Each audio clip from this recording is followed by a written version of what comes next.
Kita ingin cepat, selalu ingin ada kayak quick wins. Apa yang harusnya sudah bisa dirasakan perubahan baik Jakarta? Rosi Spesial HUT ke-498 Jakarta Jadi Apa? Minggu 22 Juni pukul 8:30 malam di Kompas TV. Menangkan 5 tiket nonton langsung Indonesia di Amerika. Dukung Indonesia mengukir sejarah baru.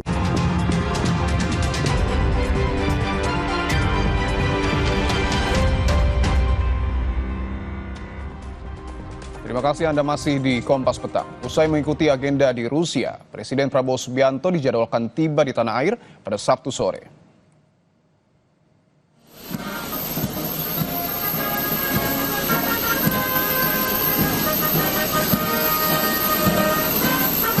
Rusia menjadi negara terakhir dalam rangkaian kunjungan kerja Presiden Prabowo Subianto di luar negeri dari 15 sampai 20 Juni 2025. Selain bertemu dengan Presiden Rusia Vladimir Putin pada Jumat 20 Juni, Presiden Prabowo juga menjadi pembicara dalam sesi pleno Saint Petersburg International Economic Forum atau SPIEF 2025. Rangkaian kunjungan kenegaraan Presiden Prabowo Subianto dimulai dari negara Singapura, mengikuti Leaders Retreat serta bertemu dengan Presiden Singapura. Sejumlah kerjasama dan kesepakatan strategis di beberapa sektor turut dihasilkan dari kunjungan kerja Presiden ke luar negeri bersama dengan sejumlah Menteri Kabinet Merah Putih.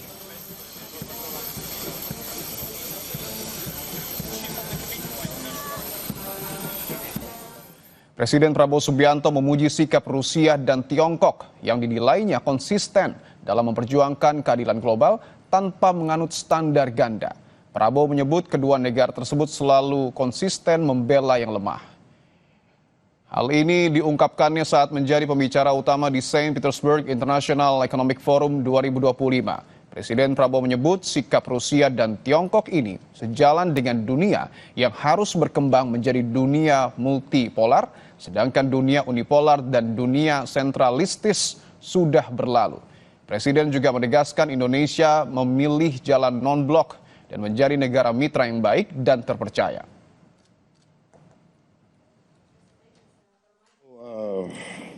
I value very much the leadership of Russia and the leadership of also China, and I want to be very frank, in the present world, in the global south, I think many from the global south will agree with me. Russia and China has never had double standards. Russia and China has always defended the downtrodden, has always defended the oppressed, has always fought for the justice of all peoples of the world. So I say this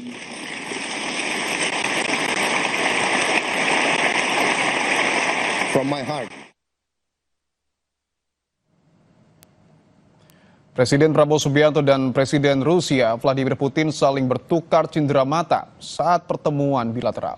Prabowo memberikan miniatur patung Garuda, sementara Putin memberikan pedang perwira. Momen akrab keduanya bertukar cenderamata itu terjadi usai pertemuan bilateral di Istana Konstantin, Saint Petersburg pada Kamis lalu. Selanjutnya Putin menyerahkan sebuah koin kepada Prabowo sebagai bagian dari tradisi Rusia yang melambangkan persahabatan dalam hubungan bilateral kedua negara. Presiden Prabowo Subianto lebih memilih Saint Petersburg International Economic Forum 2025 di Rusia ketimbang menghadiri KTT G7 di Kanada. Presiden Prabowo juga memuji Rusia dan Tiongkok sebagai negara yang tidak menerapkan standar ganda. Apakah Indonesia kini lebih mendekat pada Rusia dan Tiongkok? Kami akan membahasnya bersama dengan pengamat hubungan internasional Universitas Padjadjaran dengan Pak Teguh Reza Shah. Pak Teguh, selamat petang. Selamat petang, salam dari Bandung. Baik, Pak Teguh, apakah kini bisa dilihat sikap politik Presiden Prabowo Subianto lebih condong ke Rusia dan Tiongkok? Secara filosofi, kebijakan luar negeri kita adalah bebas aktif ya. Jadi kita bebas berhubungan dengan siapapun sesuai dengan kepentingan nasional dan aktif dalam mengelola perdamaian dunia. Perihal kedekatan dengan Rusia, ini kan sebetulnya ada faktor waktu kan. Saya pikir undangan yang diberikan oleh pemerintah Rusia itu lebih awal daripada undangan yang diberikan oleh kelompok G7, dan pada saat itu Pak Prabowo konon langsung tertarik karena temanya sangat sesuai dengan kebutuhan Indonesia. Jadi beliau datang ke sana, kemudian juga sebelum beliau datang sudah ada dua utusan khusus dari Rusia yang membawa surat dari Bapak Vladimir Putin. Ini menunjukkan betapa seriusnya Rusia sangat mengharapkan kehadiran Indonesia dalam forum ekonomi yang sangat bergengsi di Saint Petersburg tersebut. Dan di dalam hal ini saya pikir beliau bukanlah Superman ya yang bisa berada di dua tempat pada saat yang berdekatan. Di dalam hal ini adalah kita melihat sisi-sisi kemanusiaan dari seorang Presiden Prabowo Subianto yang tetap menjaga jarak, tapi secara khusus beliau barangkali sudah menduga bahwa KTT G7 ini tidak akan mulus, karena kita perhatikan memang terbukti demikian. Pada saat Donald Trump turun dari pesawat wajahnya muram, kemudian pada saat Donald Trump mengikuti rapat beliau komplain karena banyak anggota-anggota G7 yang saling berbisik satu sama lain dan mereka tampaknya tidak menaruh respect seperti biasa kepada Donald Trump. Dan pada saat Donald Trump kembali pun ke Amerika, beliau melihat protokoler G7 tampaknya tidak optimal melayani dia. Jadi tampaknya ada blessing in disguise, Presiden Indonesia tidak datang ke G7. Oke. Mungkin bisa dikatakan ini bisa saja masalah undangan siapa yang dikasih duluan ke presiden. Tetapi dalam forum di Rusia, Presiden Prabowo juga menyebut ada standar ganda yang tidak digunakan oleh Cina dan Rusia. Tapi kita akan tahan dulu, Pak Teguh. Ini adalah gambar terbaru, saudara, pesawat kepresidenan Republik Indonesia yang baru saja tiba di Bandara Halim Perdana Kusuma, Jakarta, yang membawa rombongan Presiden Prabowo Subianto tiba di tanah air.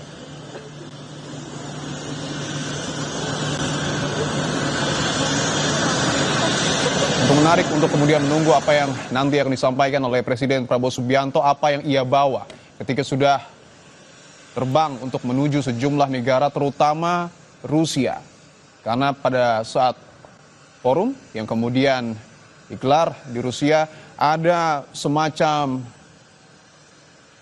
harmonisasi atau mungkin hubungan yang cukup dekat antara Presiden Prabowo Subianto dengan Presiden Rusia Vladimir Putin. Apakah ini kemudian menggambarkan sikap politik Presiden Prabowo Subianto di ranah global lebih condong ke Rusia? Tentu ini nanti akan kita gali lebih dalam dengan Pak Teguh, tapi kita masih melihat gambar terbaru dari Bandara Halim Perdana Kusuma, Jakarta. Oke, kita kembali membahas soal apa yang kemudian nanti mungkin akan disampaikan oleh Presiden Prabowo Subianto. Pak Teguh, tadi sudah kita bahas juga, apakah makna apresiasi yang kemudian diberikan Presiden Prabowo Subianto kepada Rusia dan Tiongkok dengan menyebut kedua negara tersebut tidak menggunakan standar ganda, ini memiliki makna khusus? Ya, sebenarnya ini sudah menjadi pengetahuan umum ya, bahwa Rusia dan China itu selalu konsisten mendukung upaya-upaya pembangunan, upaya-upaya penyelesaian konflik, upaya-upaya perdamaian di Dewan Keamanan PBB di mana mereka berada. Sebaliknya, sikap yang ambivalen ditujukan oleh Amerika Serikat, Rusia dan Inggris. Rusia, Perancis dan Inggris. Memang kita akui standar ganda itu memang sudah jadi pengetahuan umum, tapi menjadi informasi yang sangat penting karena disampaikan oleh Presiden Indonesia pada forum yang sangat prestisius dan ini langsung menjadi perhatian dunia. Dan untuk itu ya kita harus mengakui bahwa saat sekarang Pax Americana sedang turun dan yang sedang naik adalah Pax Sinica dan Pax Eurasia. Pax Americana itu Amerika Serikat beserta sekutu-sekutunya, Pax Sinica adalah Cina, Republik Rakyat Cina bersama yang memimpin negara-negara yang memiliki comprehensive strategic partnership, dan Pax Eurasia dipimpin oleh Rusia, negara yang pernah adik kuasa dan sekarang tampaknya akan berusaha bangkit kembali menjadi adik kuasa. Dan untuk itu saya pikir memang menjadi ide ini memang menjadi meledak di Indonesia, tapi ide ini tidak meledak di dunia, di bagian dunia yang lain. Misalnya kalau di Rusia mereka mengatakan misalnya di Rusia di Moscow Times tanggal 20 Juni itu mengatakan promoting a multipolar world at the St. Petersburg International Economic Forum. Ini berita ini hanya muncul di Indonesia. Kemudian juga Al Jazeera mengatakan Russia Indonesia deepen-ties as Putin and Prabowo meet in St. Petersburg. Jadi berita ini hanya muncul hanya mengagetkan di kalangan Indonesia karena karena Presiden Indonesia tidak pernah menyatakan hal ini sebelumnya. Berulang kali Presiden Prabowo juga mengatakan bahwa sikap Indonesia adalah non-blok. Apakah sikap ini masih relevan untuk kemudian diambil untuk saat ini, Pak Teguh? Ataukah justru Indonesia lebih baik memilih supaya kemudian memiliki kekuatan lebih besar? Ini adalah tradisi Indonesia ya, bersikap non-blok, dan ini sudah diterima oleh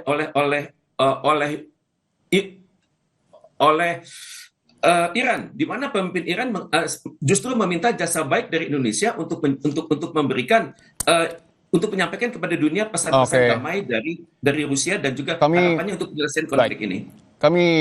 Kita akan lihat dulu Pak Teguh bahwa nampaknya sebentar lagi Presiden Prabowo Subianto juga akan segera turun dari pesawat kepresidenan Republik Indonesia yang baru saja tiba di Bandara Halim Perdana Kusuma, Jakarta. Tentu sekali lagi ini menjadi momentum yang menarik karena apakah dari kunjungan kenegaraan yang dilakukan oleh Presiden ini akan juga membawakan sebuah sikap baru terkait dengan politik global yang akan diusung oleh Indonesia, khususnya setelah Presiden Prabowo Subianto berkunjung ke Rusia. Kita masih akan tunggu, saudara. Nampaknya Presiden juga masih bersiap-siap. Kita saksikan juga ada pasukan pengamanan Presiden yang tengah berkoordinasi tentunya untuk memastikan keamanan dan kenyamanan dari Presiden Prabowo Subianto. Pak Teguh, apakah kemudian sikap yang kemudian dinilai cukup dekat antara Presiden Prabowo dengan Vladimir Putin ini akan mempengaruhi hubungan diplomatik antara Indonesia dengan Amerika Serikat, Pak Teguh? Memang yang dikhawatirkan oleh Amerika Serikat adalah kedekatan kita ke dalam BRICS sehingga Indonesia menjadi bagian untuk upaya-upaya seperti dedolarisasi. Kemudian juga menjadi penantang langsung dari G7. Jadi tantangan terbesar Indonesia adalah meyakinkan dunia bahwa kita masuk ke dalam BRICS karena kepentingan nasional kita sendiri dan juga karena banyak kesesuaian ide Indonesia dengan tujuan dari BRICS itu sendiri. Dan memang untuk itu ini adalah risiko sementara yang kita terima, antara lain kita sudah mendapatkan tarif yang sangat tinggi dari Amerika Serikat. Yang kita perlu lakukan adalah diplomasi publik kepada seluruh dunia bahwa masuknya kita ke dalam BRICS adalah sesuai kepentingan nasional dan Indonesia tidak akan pernah menjadi ekor dari negara manapun. Indonesia tidak akan pernah menjadi ekor dari negara manapun. Tadi Anda sempat menyebutkan resiko ketika sikap Indonesia yang kemudian condong lebih dekat ke Rusia. Apa saja selain pengenaan tarif Amerika Serikat yang mungkin saja berpotensi diberikan Amerika kepada Indonesia? Yang mungkin dilakukan adalah kita dengan Amerika Serikat memiliki comprehensive strategic partnership ya. Selama ini penilaian Amerika adalah Indonesia agar berkembang secara pelan-pelan, secara alamiah, tapi sesuai dengan prinsip-prinsip good governance dan good corporate governance. Tekanan dari Amerika Serikat bisa saja dilakukan, misalnya Donald Trump akan sering-sering menelpon Presiden Prabowo untuk mengecek aspek-aspek tertentu yang belum tuntas dalam pandangan Amerika Serikat sendiri. Mungkin Amerika Serikat akan bertanya tentang hal-hal yang sebenarnya merupakan urusan domestik Indonesia, tapi beliau ingin mengetahuinya secara lebih mendalam. Ini adalah contoh-contoh tekanan dari Amerika Serikat di masa depan. Artinya sikap politik yang kemudian diambil Indonesia dalam ranah global ini juga cukup penting untuk kemudian diperhatikan oleh Amerika Serikat. Tepat sekali, karena Presiden Prabowo datang ke sana dalam kapasitasnya sebagai presiden dari suatu negara yang penduduknya hampir sama dengan Amerika Serikat, dan kemudian kita memiliki reputasi sangat baik di gerakan non-blok, di organisasi konferensi Islam, dan juga di Majelis Umum PBB. Dan ini yang sangat dikhawatirkan dari Amerika Serikat kalau keputusan Indonesia itu terkesan dekat dengan Rusia. Tapi bagaimanapun juga kita harus selalu konsisten. Karena Bung Karno pernah mengatakan dunia ini memang aman-aman saja, tapi krisis dapat terjadi setiap saat. Beliau menyebut kata kunci vivere vere colossus amante. Dan untuk itu hendaknya Presiden Prabowo mampu bersikap persis seperti advis Bung Hatta, yakni mendayung di antara dua karang. Ketidakhadiran Presiden Prabowo Subianto di G7 ini seberapa besar dampaknya Pak Teguh? Kalau tadi kita sudah membahas dampak antara kedekatan mungkin saja Indonesia dengan Rusia terhadap Amerika Serikat. Kalau ketidakhadiran Presiden Prabowo ke G7, dampaknya seperti apa ke depan? Saya pikir tidak berdampak besar, malah untung beliau tidak hadir karena beliau akan menjadi fokus pertanyaan mengenai perang Iran dan Israel ini, dan juga bagaimana rencana penyelesaian konflik ini di masa depan versi Indonesia. Dan juga suasana di G7 tersebut adalah suasana tidak bersahabat, dan untung beliau tidak hadir di situ. Dan bagaimanapun juga kunjungan ini kita memiliki hubungan yang sangat baik dengan seluruh anggota di G7 tersebut. Kunjungan bolak-balik antara kepala negara dan kepala pemerintahan sangat sering terjadi di antara kita dengan masing-masing mereka. Oke, kita kembali lagi ke Bandara Halim Perdana Kusuma Jakarta. Saudara, kita bisa menyaksikan bahwa ada Sekretaris Kabinet Teddy Indrawijaya yang kemudian nampaknya sudah keluar untuk memastikan proses kedatangan dari Presiden Prabowo Subianto di Indonesia berjalan dengan aman. Tadi bisa Anda lihat juga berkoordinasi dengan pasukan pengamanan Presiden. Anteku sembari menunggu Pak Presiden Prabowo turun dari pesawat, apakah kemudian perang yang kemudian terjadi di Iran dan juga Israel ini akan semakin memperlihatkan posisi politik Indonesia di ranah global? Karena kita tahu Amerika Serikat juga nampaknya cukup agresif untuk kemudian meletakkan armadanya mendekati Iran. Betul. Sekarang suasana sedang cair karena ternyata roket Iran itu sangat dahsyat dan sangat. Mohon maaf Pak Teguh. Siap. Kita saksikan terlebih dahulu Presiden Prabowo Subianto ini sudah keluar, Pak Teguh dan juga saudara, dari pesawat Kepresidenan Republik Indonesia. Kita masih akan menunggu apakah Presiden Prabowo Subianto akan memberikan pernyataan resmi usai lawatannya ke sejumlah negara, khususnya ke negara Rusia. Ada Sufmi Dasko Ahmad, kemudian juga ada Syafri Samsudin, ada juga Menteri Sekretaris Negara, Panglima TNI, dan juga sejumlah pihak dari Kabinet Merah Putih. Ada lambaian tangan dari Presiden Prabowo Subianto dan wartawan juga nampaknya mencoba untuk memanggil agar Presiden ini memberikan statement resminya. Tapi nampaknya sedikit berbelok, tidak langsung menuju ke awak media. Apakah ini artinya tidak akan ada konferensi pers? Masih kita nantikan, saudara.